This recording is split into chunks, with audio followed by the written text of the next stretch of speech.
ঠাকুরগাঁও থেকে 61 কেজি ধান দিয়ে পোশাক বানিয়ে 300 ফিটে। আমরা এখন ওনার সাথে কথা বলবো। আপনি কোথা থেকে আসছেন? ঠাকুরবা থেকে। এটা কি অরিজিনাল ধান? অবশ্যই অরিজিনাল ধান। কত কেজি ধান এখানে? এখানে ছিল 61 কেজি ধান। এখন কয় কেজি আছে? এখন মোটামুটি 40-41 কেজি থাকবে। এটা কি আপনি নিজে বানিয়েছেন? নিজে বানাইছিলাম। এটা হঠাৎই চিন্তা আপনার মাথায় কিভাবে আসলো? হঠাৎ চিন্তা না, আমি বিএনপি কে ভালোবাসি, বিএনপির জন্য যান প্রাণও দিতে পারি, কিন্তু আমি যখন আমার একটা সমস্যা, আমি অ্যাক্সিডেন্ট করছিলাম, অ্যাক্সিডেন্ট করে বিছনায় যখন শুয়েছিলাম কোনো কাম করতে পারিনি, তখন চিন্তা করছি আমি বিএনপিকে আমি ভালো হয় কি উপহার দেবো। একটা উপহার অবশ্যই দিব, তার যে সাথে অবশ্যই আসবে, দেশে ঢুকবে, তখন আমি অবশ্যই আসবো, দেখতে আসবো, যেখানে হোক আসবো আমি। এই তার জন্য, তার উদ্দেশ্য করা এই ধান দিয়ে বানাইছি আমি। ঠাকুরগাঁ থেকে পোশাকে আসছেন?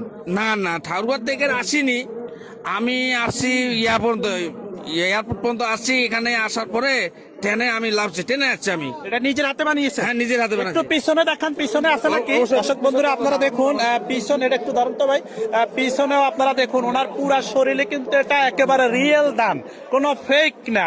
তো আপনি এই যে জনাব তারেক রহমান, উনি প্রায় 16-17 বছর পরে বাংলার মাটিতে পা রাখতেছে, আপনার অনুভূতিটা কি? উনি আস্তে আস্তে, আমাদের তো গৌরব, আমাদের অনুভূতি মানে খুব ভালো লাগতেছে। লোকজন, মানুষ সব চিরে আসছে। বলছিল বেগম খালেদা বলছিল যে আসবে বীরের বেশে, তখন থুপ খোলার মতো জায়গা থাকবে না। আসলেই কথাটা যে করছে সেটাই বাস্তবায়ন। আমাদের বাংলাদেশের মানুষ এমন ভাবে আসে, তার মানে দেখার পলক, এক পলক দেখার জন্যে, তার যার কোনো বলার চলে না, যে কোনো জায়গা যাবেন খালি মানুষের মানুষ।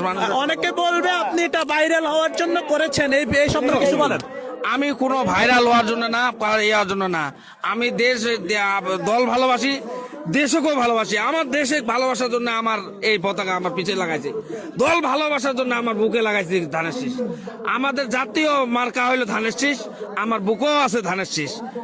আমি আরেকটা কথা বলতে চাই, এটা না, আমি দেশবাসীকে বলতেছি, মুরব্বীকে বলতেছি, আপনারা সবাই ধানের শীষে ভোট দিয়ে জয়যুক্ত করে, যে তার হাত শক্তি করে আবার যেমন সরকার গঠন করতে পারি, ওদের আমাদের দেশের মানুষ আমার দেশে থাকবে।